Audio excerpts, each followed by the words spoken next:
বিরূপাক্ষ বিশ্বাসকে বদলি করা হলো কাকদ্বীপ এসডিএইচে।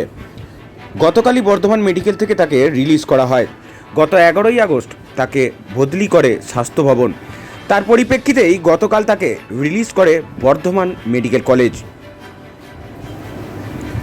আরজি করের পর, আবার বলছি, আরজি করের কাণ্ডের পর তার বিরুদ্ধে হুমকি সহ বেশ কিছু অভিযোগ ওঠে।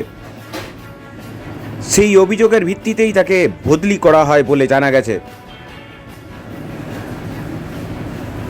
আবার একবার জানি রাখি, বিরূপাক্ষ বিশ্বাসকে বদলি করা হলো কাকদ্বীপ এসডিএইচে।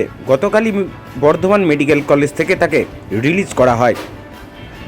আবার বলে রাখছি, বিরূপাক্ষ বিশ্বাসকে বদলি করা হলো কাকদ্বীপ এসডিএইচে। গতকালই বর্ধমান মেডিকেল কলেজ থেকে তাকে রিলিজ করা হয়। গত 11ই আগস্ট তাকে বদলি করে স্বাস্থ্য ভবন। তার পরিপ্রেক্ষিতে গতকাল তাকে রিলিজ করে বর্ধমান মেডিকেল কলেজ। আরজি কর কাণ্ডের পর তার বিরুদ্ধে হুমকি সহ বেশ কিছু অভিযোগ ওঠে। বর্ধমান থেকে সায়নী সরকারের রিপোর্ট, ডেলি নিউজ।